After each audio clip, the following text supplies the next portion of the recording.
Hi guys, it's Lindsay. Welcome back to The Wandering Reader. Today I'm going to be doing the Reading My Country tag.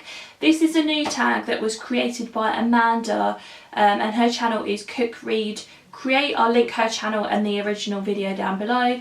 She was kind enough to tag me to do this video on Twitter, and when I watched her version of it, it looked really good, and I'm really excited to watch lots of other people's, especially people that come from different countries from my own, just because I think it'll open my eyes to books that I've never heard about before and cultures that I haven't read enough about.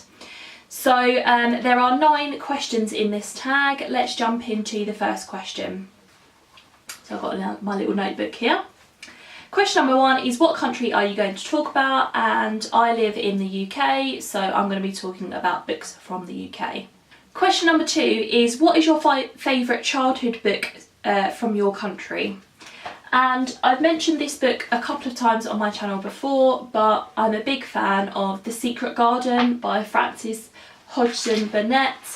This is set on the Yorkshire moors, or in Yorkshire, and it's about a little girl who has to move in with her uncle because I think her parents die, and her uncle lives in this massive kind of sprawling estate in Yorkshire, and it's about her adjusting to her new life there and building this garden, finding this garden and sort of bringing it back to life again, and it's just such a sweet, endearing book. I remember reading and rereading the book over and over again as a child, and I love the movie as well. Yeah, and it's just incredible. When I put this up on my shelf, I realised that it's got Mosswood Green Primary School stamp on the inside, which is the primary school that I went to. So I've stolen that from my primary school and I didn't even realise. So yeah, but yeah, this is a real favourite of mine from my childhood. Question number 3 is, what is a book from your country that you read in school? And this could be in primary or secondary school.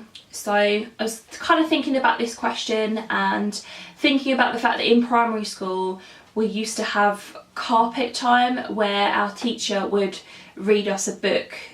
We used to do other things as well, but we'd sort of get like a little chapter of a book every day or every couple of days. And I remember very distinctly my teacher reading The Iron Man by Ted Hughes, and this is a story about a giant Iron Man who people want to destroy, but he ends up helping them to save the planet, and it's just a really endearing sort of fairy tale-esque book, and it's just really stuck out in my mind. I'd love to go back to it and read it again, and Ted Hughes is just such a great poet anyway, so yeah, that one really sticks out in my mind.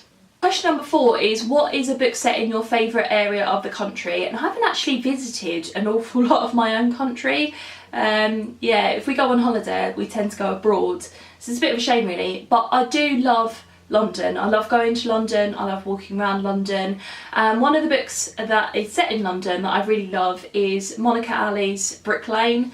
This is set in the East End of London, and it's about a woman who is brought over to the UK from Bangladesh, and she is there's a marriage that's been arranged for her to a man in the UK, and it's about her experience of marrying somebody who she doesn't know and settling into life in the East End of London, and sort of that sort of idea. And it was really great.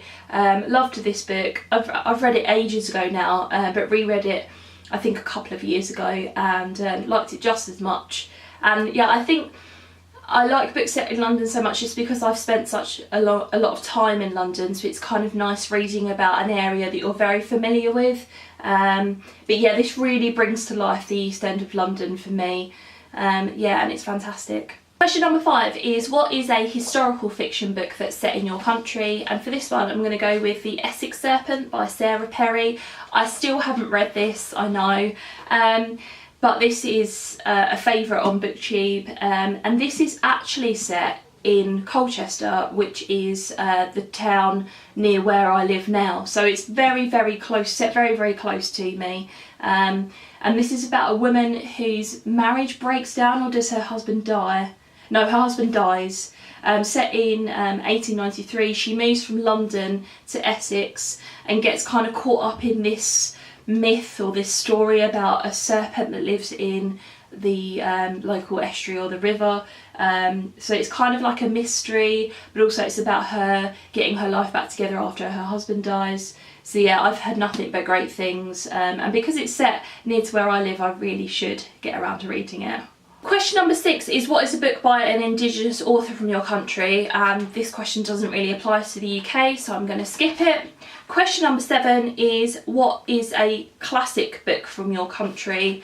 And I'm going to talk about Jane Eyre by Charlotte Bronte. I do have a copy of this, but it's downstairs and I can't be bothered to go and get it, so I'll just insert a picture of it here.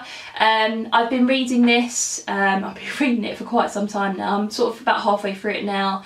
But this is a sort of quintessential classic book set in the UK, following a woman called Jane Eyre, and from when she grew, from her as a child to growing up and living in this house with Mr. Rochester, and being a governess to his charge, I suppose.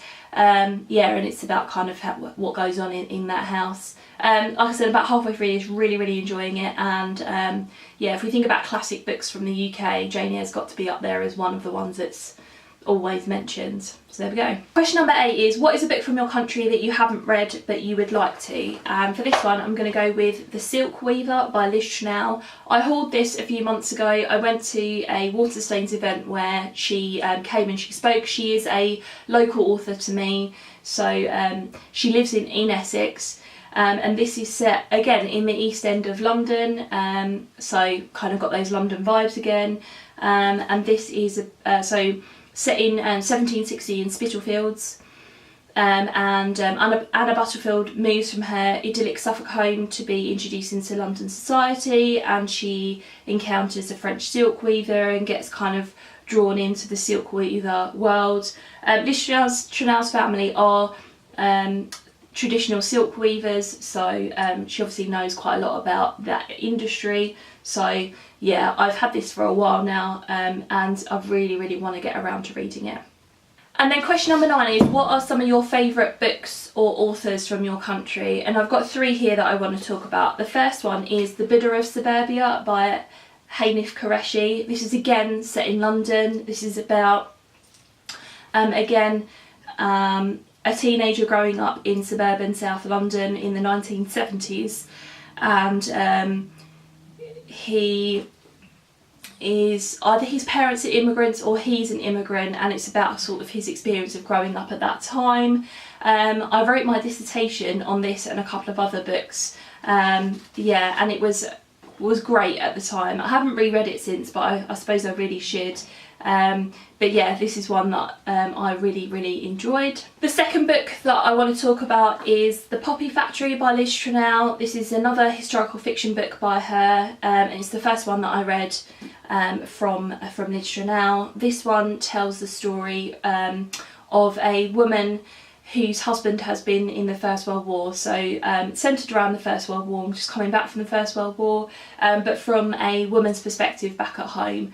And about sort of how she coped with her husband coming back with a terrible injury, and the fallout of how he's coping with it, and therefore how she's coping with it. And this was really good. Definitely a good a good historical fiction sort of war novel, but also from a woman's point of view at that particular time, and I thought it was really well done. And then the last one that I want to talk about is The Girl on the Train by Paula Hawkins. I recently read her newest novel, Into the Water, I think.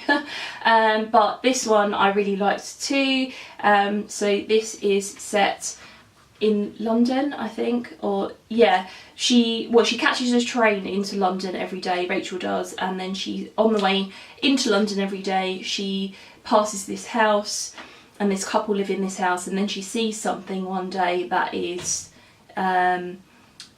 something that's not right, and then the story goes from there. Yeah, I think Paula Hawkins is a great thriller writer. She's a bit Marmite on BookTube. Some people like her and some people don't, but I really do. Yeah, she's an author from my country that I would really recommend. So there you go guys, they were the 9 questions in the Reading My Country tag. I really enjoyed putting this tag together. One of the things that I realised when I was sort of picking out the books that I was going to talk about was that I don't actually read a lot of books from my own country. I tend to be more of, I don't know, I was thinking I tend to be more of an exotic reader, or yeah, just intrigued by other countries and other places.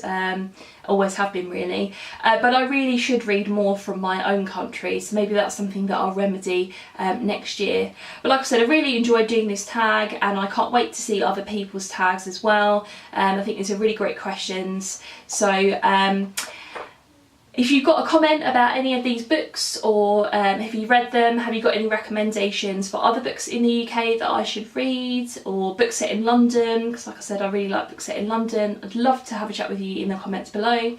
Thanks very much for watching, and I will see you in my next video. Bye.